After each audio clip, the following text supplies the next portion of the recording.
Bismillahirrahmanirrahim.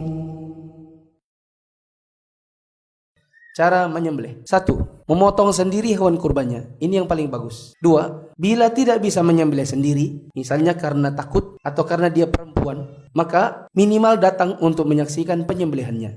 Ini sunnah yang akan hilang bila antumnya di sini, kurbannya di tempat yang lain. Gimana cara antum menyaksikan? Live Facebook. Tapi sebenarnya pun tidak mengapa apabila antum ada di sini, kurbannya di tempat yang lain bila memang ada kebutuhan.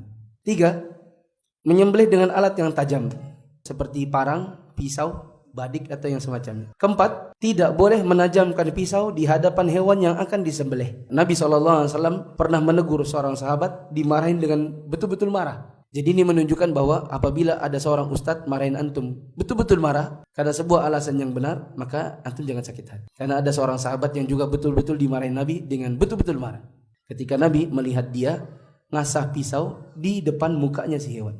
Maka Nabi SAW mengatakan, "Atumituhu mautatain." Apa kau mau bunuh dia 2 kali? Betul-betul ditegur keras. Ibaratnya kalau di depan orang-orang maka dia malu. Sampai laki-laki ini, sahabat ini menyesal. Karena dia bilang, seandainya aku tidak pernah lagi dengar kata-kata itu. Maka tidak boleh begini. Sek di hadapan matanya hewan. 5. Mengucapkan bismillah.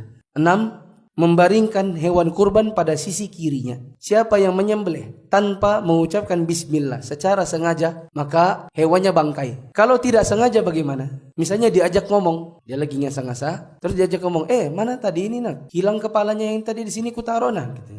Mana tadi sudah 2 step tadi kepala di sini hilang lagi gitu. Jagalnya ini karena menghadir orang mencari kepala, lupalah dia. Langsung cok. Ada yang ngamatin kok enggak. Komat kamit bibirnya. Om, bismillah kah sudah? Lupa aku sudah. Ini gara-gara kau ngomong kepala tadi di sini katanya. Bagaimana status hewannya? Ada khilaf ulama.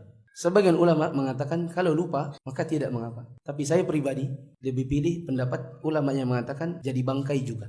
6. Membaringkan hewan pada sisi kiri badannya. Tapi kalaupun terbalik tidak mengapa. Seandainya baru disadari setelah hewannya disembelih ternyata dia tadi baringnya di kanan, maka nggak masalah. 7. Hewan yang akan disembelih dibaringkan di atas lambung kiri, dihadapkan ke kiblat, kemudian pisaunya ditekan kuat-kuat supaya cepat putus. Yang putus adalah 2 saluran. Karena ada sebagian orang yang nyembelih itu bukan nyembelih tapi penggal. Hilang betulan, pisah langsung.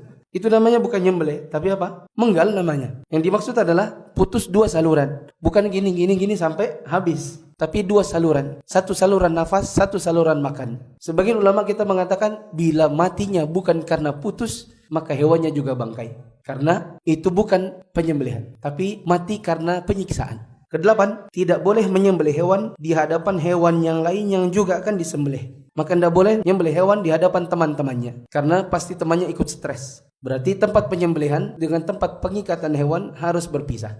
Nomor 9. Arak hewan dengan lembut. Maka tidak boleh ditarik paksa, apalagi sampai dia tercekik. Sebagian orang ada yang ketika diarak hewannya ditendang atau ditarik-tarik lehernya. Maka itu juga pentingnya membuat hewan tenang agar tidak stres. Kata Nabi SAW, wal yurih dzabihatahu, dan hendaklah dia berlaku lemah lembut membuat hewannya itu tenang. Wal yuhidda syafratahu. Nabi SAW mengatakan, dan hendaklah dia tajamkan pisaunya.